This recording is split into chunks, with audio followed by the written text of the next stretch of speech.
panggil aja Nandar, suruh ke sini, masuk ke sini kalau dia pinter, kalau dia punya otak. Silakan. Ya. Ini linknya saya kasih, bilang Nandar suruh masuk ke sini. Dari tadi saya sudah suruh masuk. Ya. Kalau dia masih punya otak, ya. Pembasmi bacot pelin-pelan, ya. Masuk suruh masuk aja. Ke sini, ya. Kita tunggu, bilang. Kita tunggu, kasih tahu dia, ya. Nanti Ya. sekalian kita udah tes malu, bahasa Pak. Ibrani. Udah kebuka semua. Kita tes bahasa Ibraninya. Udah ini di live chat pembelanya banyak Bu Sofi ini. Wah, yang ini yang itu. Tapi disuruh naik nggak mau. Ya di blok aja.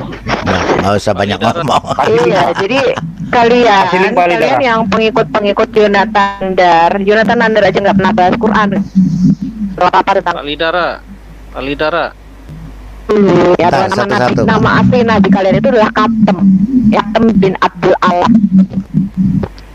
Makanya kalian kalau nggak bisa bahasa Arab ya agak susah, nggak usah belajar bahasa Ibrani dulu, belajar dulu bahasa Arab. Iya. Supaya dari buku-buku Arab kalian itu jangan orang Kristen Arab yang bukain, karena kami mendapatkan informasi ini dari kitab-kitab sejarah kalian sendiri, orang Kristen Arab yang bukain.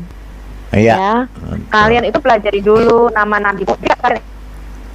Yang pertama saya melihat guncangan yang cukup besar kan di Indonesia itu, ini Scott udah nggak ada ya? Oh, Scott udah nggak ada ya. Suaranya putus-putus, pertama Bu. Suaranya putus-putus, Bu. Oke, lanjut Bu Sofi. Ya, bentar ganti ini dulu. Iya. Udah lebih jelas. Oke. Jelas. Lanjut, silakan. Iya, ini udah ganti yang lebih bagus. Jadi guncangan yang pertama di dunia apologetika internet ini saya lihat ya, shiftingnya itu mulai dari tahun 2019. Ketika pertama kali terbongkar bahwa ada begitu banyak versi Quran bahasa Arab. Itu saya rasa itu gelombang pertama. Karena selama ini mereka mengklaim bahwa hanya ada satu Quran di seluruh dunia. Turun dari langit, gedebuk pada malam nuzulul Quran, tidak berubah. Jadi itu mereka terlalu overclaim, terlalu berani. Ya. Mereka mengatakan Quran ini bukti penjagaannya, kamilah yang menurunkannya dan kamilah yang menjaganya, surat Al-Hijr. Yang dikatakan di situ ya adalah bahwa Quran ini tidak berubah sampai setitik komanya, satu lafaz-lafaznya pun, bahkan saya mendengar orang Kristen yang jadi muslim mengatakan sampai nada-nada suaranya pun tidak berubah. Ini klaim yang tidak sesuai fakta, teman-teman. Ya, dan orang Kristen tidak pernah mengklaim seperti itu. Kalau Anda menyebarkan agamamu muslim, saya kasih tahu ya, begitu kamu membangun dasar agamamu dengan satu kebohongan dan kamu menyebarkannya dengan satu penipuan, itu tidak akan bertahan lama. Dan itu akan menjadi kehancuran atas dirimu sendiri. Ya, karena firman Tuhan dengan jelas mengatakan kalau kamu menabur kebohongan, kamu tidak mungkin menuai kebenaran. Nggak mungkin. Ya, itu sudah hukum yang Tuhan tetapkan.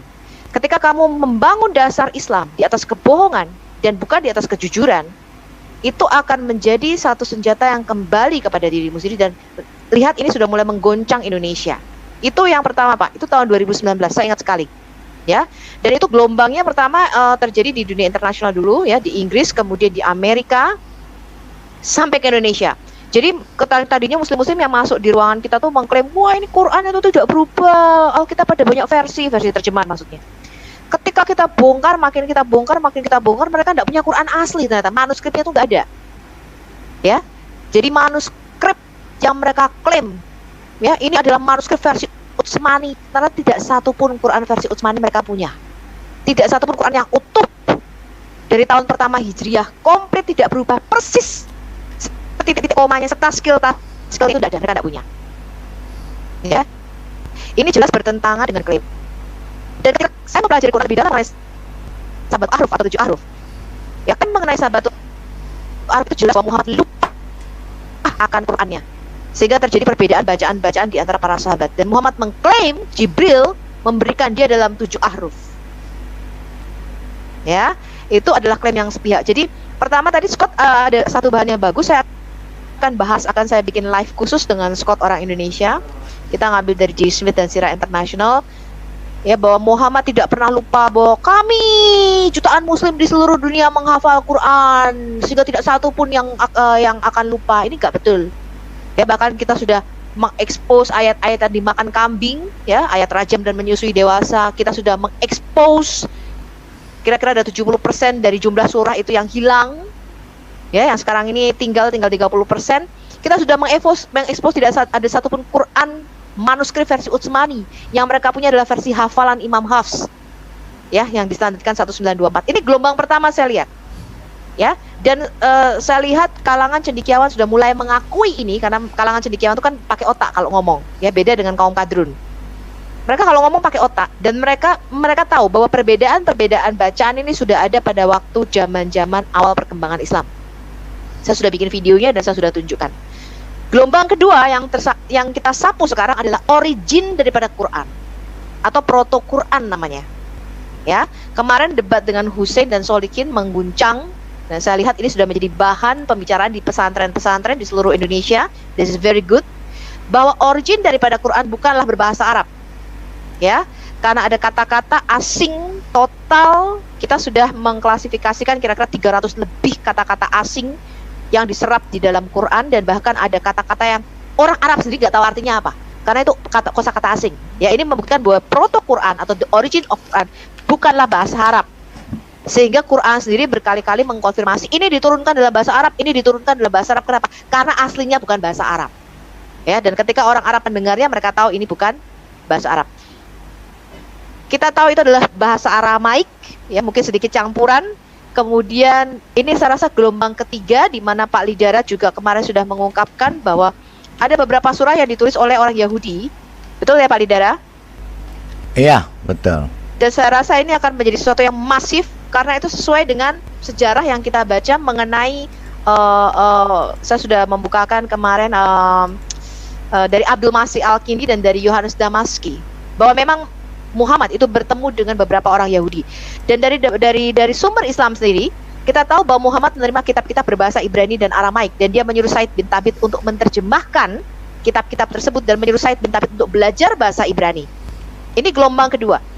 Gelombang ketiga maksud saya. Dan kita sapu lagi dengan bukti-bukti bahwa beberapa ayat-ayat yang kemarin Hussein sudah, nanti saya kasih ringkasannya ya, 14 atau 19 ya, itu merupakan puisi, yaitu kumpulan puisi dari Umayyah bin Abi Salt yang masuk menjadi ayat-ayat suci di dalam Quran Anda. Ya, jadi inilah yang membuat mereka ketar-ketir. Ya, inilah membuat Sofiatul very very dangerous. Ya, ingat, saya mendapatkan visi dan kita mendapatkan visi nggak sampai 5 tahun. Indonesia 70%. Ya, saya juga menerima yang kalian sebarkan, nomor-nomor telepon yang kalian sebarkan. Beberapa memang kadrun masuk, tapi beberapa saya lihat positif dari orang Muslim. Dia mengatakan, Bu Sofiatul, Anda bukan penista. Pertanyaan Anda, ini Muslim ya, dia ngomong saya seorang Muslim. Saya terima beberapa WA. Saya seorang Muslim, dan apa yang Bu Sofiatul katakan ini mewakili apa yang saya rasakan. Cuman saya nggak boleh tanya sama ustadz saya, Bu. Dia bilang begitu. Tetapi apa yang Ibu sampaikan itu benar. Ya, dan ini membuat sesuatu yang baik, karena saya percaya firman Tuhan Roma 8:28 ya. Tuhan turut bekerja dalam segala hal untuk mendatangkan kebaikan. Ya, apapun yang kalian rencanakan, apapun yang kalian buat jahat, itu akan kembali untuk mendatangkan kebaikan bagi orang-orang yang sudah dipilih Tuhan dan bagi orang-orang yang dikasihi oleh Tuhan. Ya, dan saya melihat satu gelombang dan gerakan yang luar biasa atas Islam di Indonesia, dan itu akan menyapu. Ya, dari mulai Aceh sampai Papua. You just wait. Ya, Anda lihat saja. Ya, karena apa yang kita sajikan itu berupa data-data yang bisa dipercaya dan Anda boleh mengecek sendiri. Nanti di dalam video selanjutnya saya akan membuat video tentang Maryam yang tertukar yang kemarin sempat terhambat karena saya masih menyelidiki silsilah Maryam menurut Alkitab dan menurut sumber Kristen ya. Tetapi bahwa bukti-bukti indikasi yang sangat kuat bahwa Isa Al-Masih disalibkan pada zaman Musa, Isa Al-Masih itu hidup pada zaman Musa. Ya, itu indikasi yang sangat kuat di dalam Quran bahwa Quran ini salah sejarah, dan Anda Muslim, Anda harus bisa menerima fakta, kenyataan bahwa Quran memang bukan kitab sejarah. Ya, Quran bukan kitab sejarah, tapi merupakan kitab puisi. Ya, merupakan kumpulan puisi dan merupakan satu saya nggak tahu ya Anda memandangnya sebagai apa. Mungkin kalau syair mungkin ada hikmahnya juga ya. Kayak kalau kitab dongeng itu kan ada hikmahnya ya kan. Misalnya dongeng, kancil, nyolong timun itu nggak benar-benar terjadi sih kisahnya. Tapi dari situ kita bisa mengambil hikmatnya. Mungkin itu yang kalian mau. Tetapi bahwa itu tidak bisa disejajarkan dengan kitab yang berisi fakta sejarah seperti Alkitab. Ya, Alkitab itu mempunyai dukungan faktor sejarah yang sangat kuat. Kita mempunyai 25.000 penemuan arkeologi.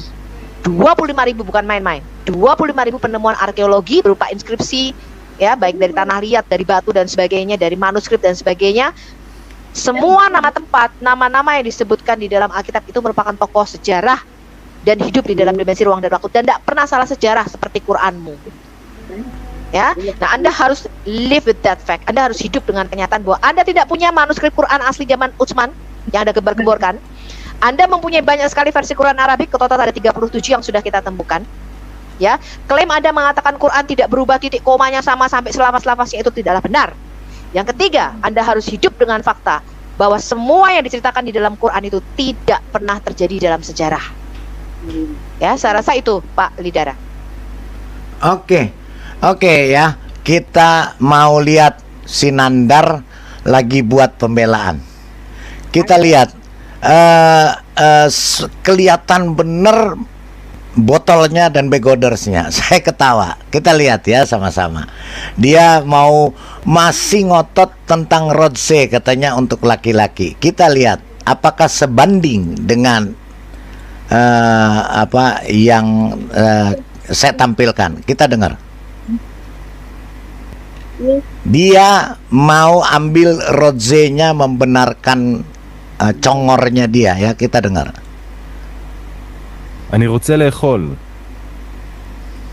Kita perlambat ya biar Dia ambil dari kata ani roze lehole. Ini aku ingin makan. Berbeda dengan pertanyaan aku ingin bertanya. Dengan ini berbeda dengan ini yang apa?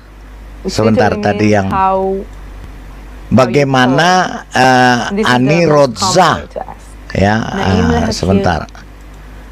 Dengan ini kan beda bentuknya. Coba Pak, bibir monyong bahasa Ibrani-nya apa bibir monyong? Entar. Di sini Ani Rodza lehagit lah. Ini artinya I want to tell. Saya ingin mengatakan. Dia mau bandingkan dengan ini. Kita dengerin. Dia mau bandingkan dengan ini.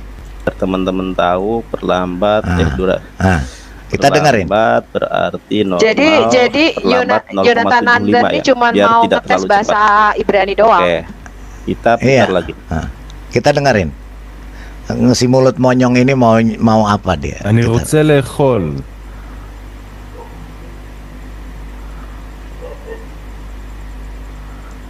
אני רוצה לאכול. Oke ya. Jadi kalau yang berbicara perempuan Ani Roksa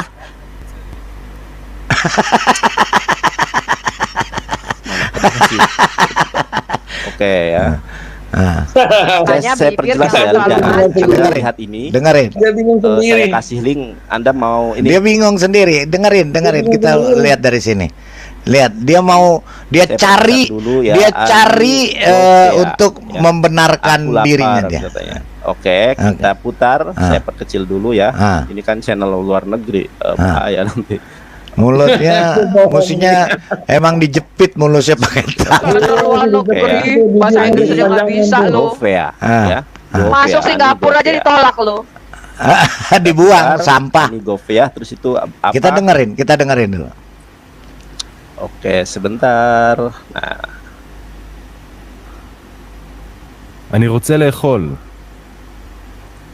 Kita perlambat ya, biar teman-teman tahu perlambat. Perlambat berarti normal. Perlambat 0,75 ya, biar tidak terlalu cepat. Oke, kita putar lagi.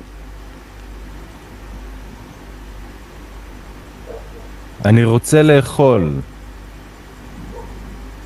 Masih belum ngerti dia. Dia sendiri bingung. Orang goblok kan begitu. Dia biar kita tonton aja. Oke ya. Bingung. Nah, Jadi kalau yang berbicara perempuan, Ani Roksa, Loh, iya sih. Oke.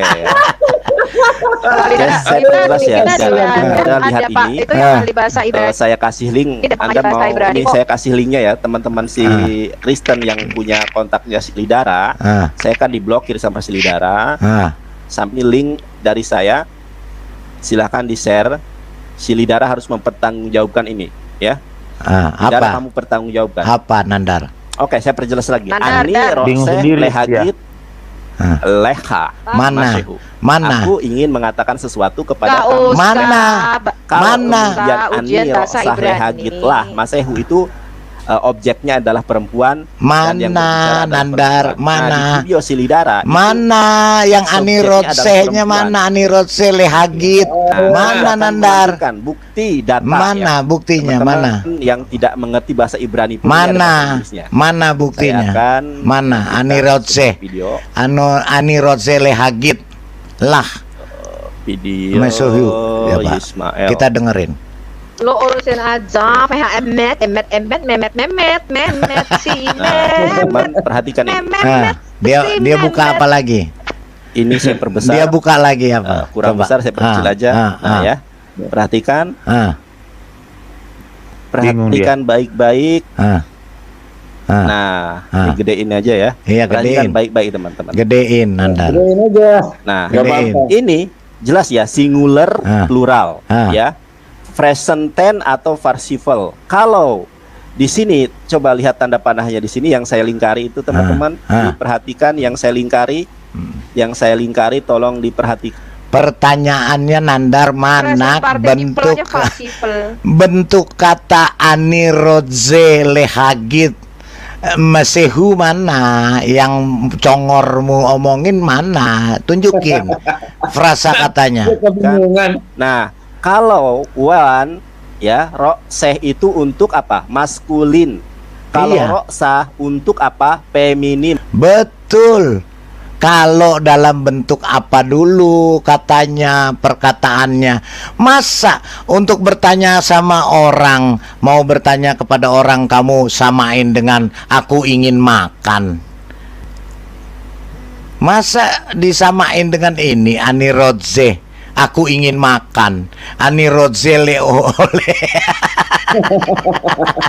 Bacotmu ngomong Ani Rokse Ani Rokse Lehagit Mesehu. Itu artinya I want to tell, saya mau mengatakan sesuatu, bukan aku ingin makan, koplak. רוצה לאכול. Bingung dia Pak, Iya, bingung sendiri dia. Iya, beda bentuk kata kerjanya apa dulu. Ini dia belajar Memang- dari Google kali Dara. Iya, memang bentuknya akan berubah kalau di belakang kata kerjanya beda. Ini Ani Rodze ingin makan, mau compare dengan bacotmu Nandar ya biar jauh. Teman-teman tahu perlambat. Aduh. Ya kan? Tidak menyentuh original teks Ibrani. Larinya Yang kemana-mana. menguasai bertanya dengan Mana? Pertanyaan yang sama. Dan Man- jam 8 ngomong perempuan Lidara ya. Mana Menengok. mana yang kata bacotmu Ani Rokse Lehagit Mesehu mana bentuk katanya Nandar. Kasian anak ini orang Dihafal ini. Pak, ayatnya dihafal. Alidara. Dihafal ayatnya, ketika diucapkan salah pengucapan Pak, akhirnya bingung sendiri. Iya, bingung sendiri betul. Kalau saya jelas, sebentar. Kalau saya jelas di sini, ini bentuknya. Ini אני רוצה להגיד לך משהו. kan bentuknya yang dia mau tanya ini Ani Rokse Lehagit.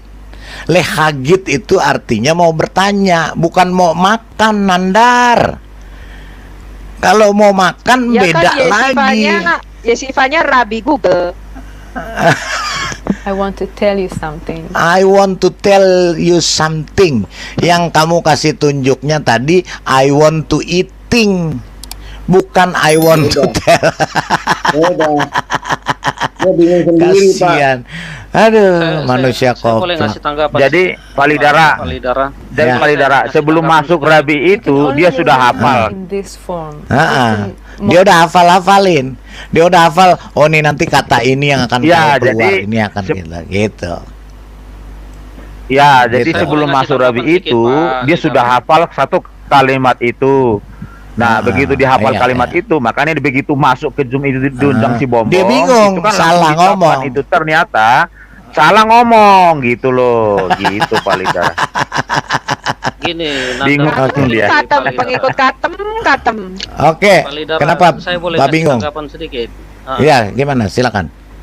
Saya mau ngasih tanggapan sedikit tentang nandar, jangga, dan bahasa Ibrani. Ya.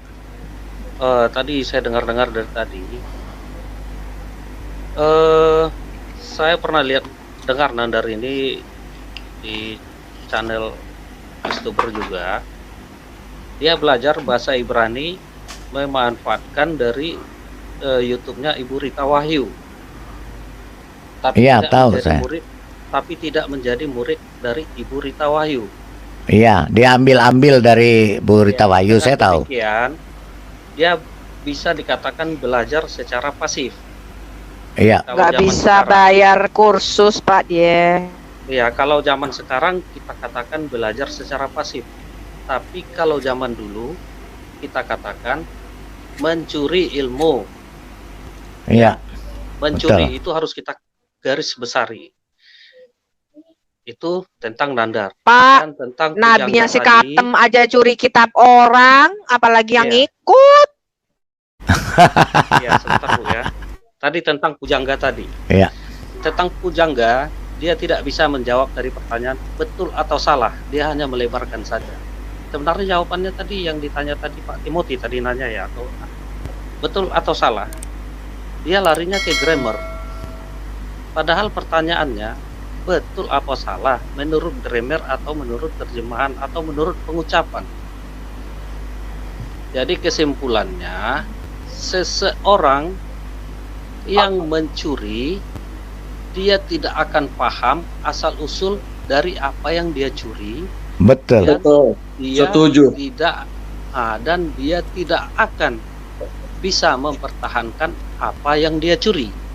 Betul. Begitulah si Nandar. Kalau Pak Lidara bilang tadi suruh masuk kalau dia punya otak, kalau saya bilang dia punya otak Pak Lidara, cuman malu yang nggak punya. Malu aja dia nggak punya. Kalau Iya, otak dia iya. punya, saya akui. Tidak Iya. punya kemaluan. Kemaluan punya Bu.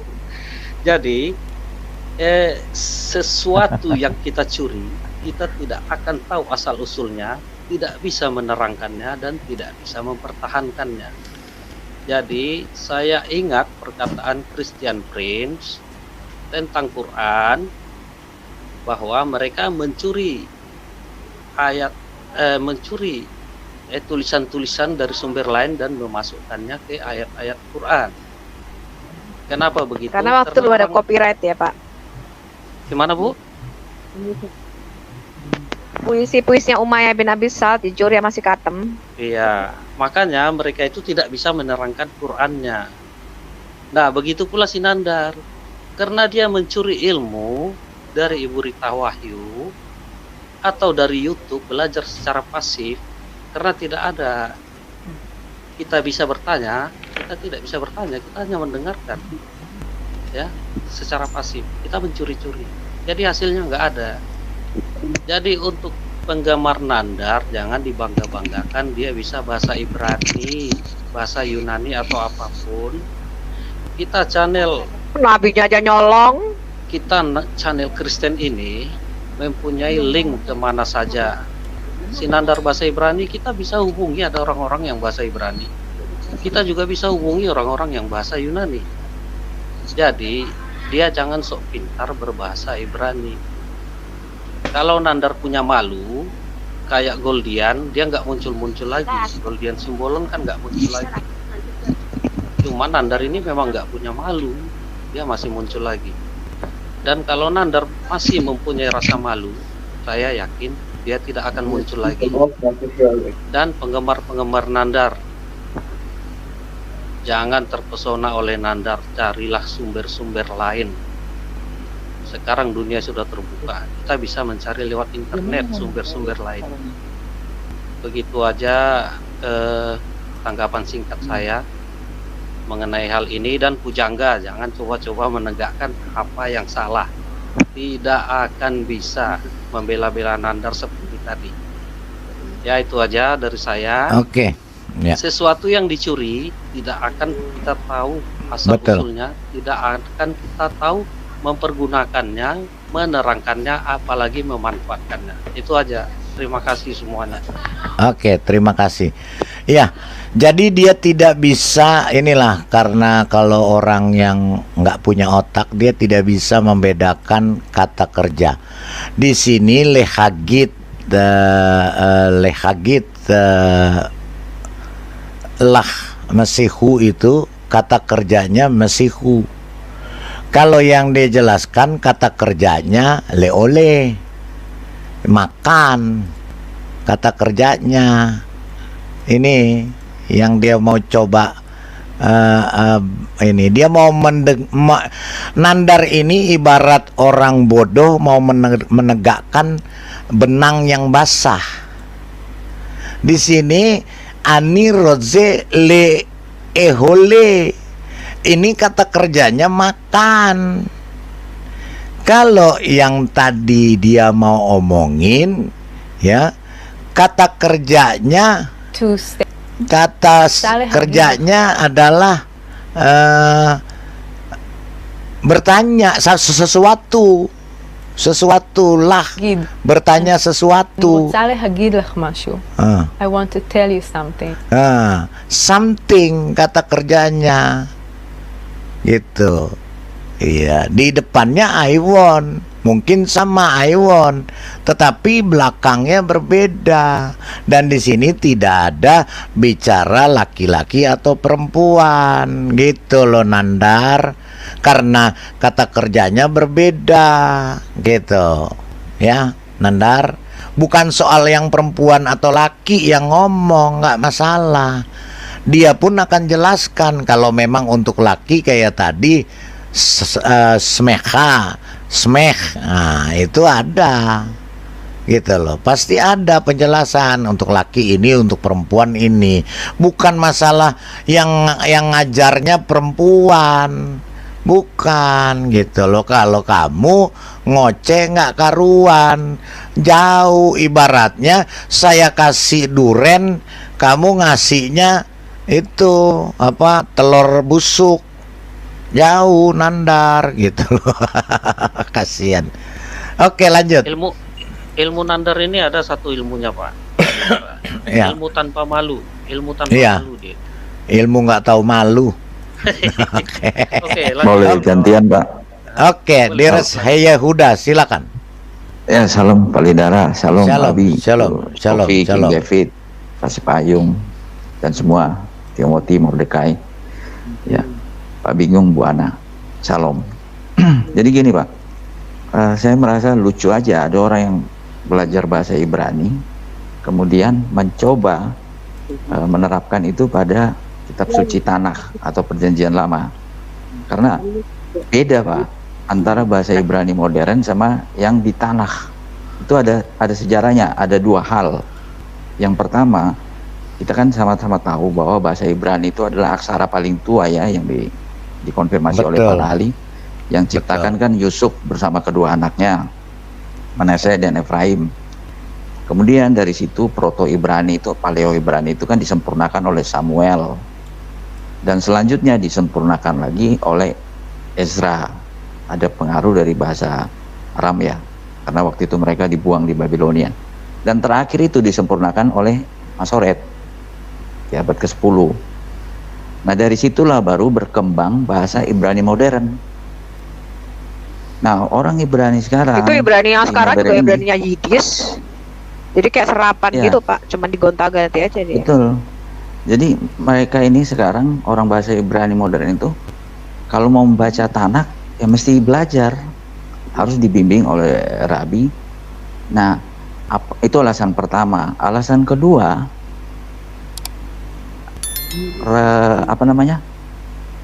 rabi-rabi ortodoks, apalagi rabi ultra ortodoks, itu menggunakan bahasa Yiddish, bukan bahasa Ibrani. Itu bahasa Yiddish dikembangkan abad 9. Itu dikembangkan oleh orang-orang Yahudi Askenazi yang tinggal di Eropa Tengah dan Eropa Timur. Nah, rabi-rabi ortodoks dan ultra ortodoks itu menggunakan itu dan sangat jauh berbeda dengan bahasa Ibrani. Mereka kalau misalnya orang-orang Ibrani Yiddish itu, yang orang-orang Hasidi itu nggak ngerti bahasa Ibrani. Nah, sekarang yang mau belajar bahasa Ibrani, apalagi orang non Yahudi ya, kayak gitu, teman ya Pak Idara, itu lucu, udah bahasa Ibrani sehari-hari, terus dia mau ngaco pula, ngaco, terus mau terapkan di tanah. Tapi Pak, orang belajar bahasa itu kan belum tentu tahu teologinya Alkitab atau pemikirannya Alkitab. Yang kita pelajari itu bukan bahasanya sebenarnya. Iya, betul. Tapi pola pikirnya Yahudi ini, teologinya, adat istiadatnya, apalagi budayanya. Teologi, Bu. Apalagi teologi. Udah double ininya. Ngawurnya, ngaconya. Iya, masa waktu debat sama saya yang terakhir saya bilang Nandar goblok, dia bilang Sefer itu firman. Sefer loh, dia bilang firman. Coba, Sefer itu kan gulungan. Sefer itu firman. Gulungan Iya, atau lembaran tulisan. Iya, lembaran tulisan. Iya. Dia bilang firman Sefer. Gitu kok mau Makanya, ngobrol sama orang Yahudi. Nah, itu dia saya bilang, mau pakai bahasa sehari-hari, mau terapkan di tanah yang bahasa ini Masoret itu Ibrani kuno lah istilahnya. Terus mau terangkan teologis, makna teologisnya. Waduh. Tapi mereka Gitu sih menerangkan dari saya. Qur'annya sendiri aja nggak bisa, Pak. Menerangkan bahasa Makanya, Arabnya sendiri aja mereka bohongin terus. Ya contohnya Khairul Makirin. Itu udah jelas-jelas tuh tahun lalu waktu saya bikin videonya, Khairul Makirin itu adalah paling licik atau maha penipu. Iya. Sekarang aja udah diganti sama mereka. Iya. Gini, Pak Dires ya. Di sini kalau kita belajar bahasa Ibrani, di sini bahasa Ibrani ini namanya Paleo Ibrani. Inilah Paleo Hebrew yang tertulis di Torah di zaman Musa. Ini tulisannya begini, Alef ini seperti ini, kepala kerbau. Makanya Bu, yang waktu setelah saya teliti, saya lihat-lihat, jadi memang betul yang di 10 orang yang ditulis di Reuven Firestone bukunya itu Alef, karena Alef itu bentuknya kepala sapi. Begini Bu. Jadi dibilang memang jadi sapi. Ini kata kuncinya. Ini Paleo Hebrew. Ya, kodenya yang ada pada kodenya. Ini gambar Paleo nih, kalau Alef, betnya dulu begini, gimelnya begini, daletnya begini, hei-nya begini. Ini bahasa Paleo Hebrew yang tertulis di Taurat yang sebelum Masehi, baru masuk ke klasik. Nah, kalau huruf Hebrew klasik ini dia tanpa ada namanya patah, nikut, sores, terus ada banyak, ada ininya, itu artinya ada tanda-tanda baca di bawahnya. Kalau ada titik di bawahnya, umpamanya Alef ini A, dibaca U, gitu loh. Nah, dan kemudian dari bahasa Ibrani ini ada namanya gematria. Setiap huruf Ibrani itu ada nilai, ada numeriknya. Kalau kita berani bisa kojak dia itu bisa yang kan? Ini oke. Jadi di sini ada, kalau Alef 1, Nah, ketika sampai di Yod ini 10 nilainya. Sampai di Kaf 20, Lamet 30, Mem 40, Nun 50, Sameh 60, Ayin 70, V 80, Sade 90, Kof 100, Res 200, Sin 300, Taf 400.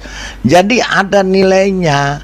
Nggak gampang belajar bahasa Ibrani ini. Gitu loh. Pak Lidara, nanti ilmu Pak Lidara dicuri sama Nandar. Pak Lidara pula yang diajarinya nanti. Ini kan Nanti ilmu Pak Lidara dicuri sama Nandar. Sebentar lagi biarin. diajari sama Nandar. Iya, biarin, nggak apa-apa dia belajar. Bagus kalau dia bisa belajar. Saya aja masih bingung. Gitu loh. Makanya terjemahin Pak Kidung Agung itu Udah tadi bagus juga saya dengar. Iya. terjemahin Kidung Agung salah-salah Pak Lidara. Iya, nah itu contohnya yang Mahmad itu. Dia pakai seperti ini. Nah ini kita lihat ya. Jelas Kidung Agung ditulis. Ada, nabinya nggak kenal Kidung Agung, Pak. Nabinya Iya, nggak kenal Kidung Agung. Ya, itulah.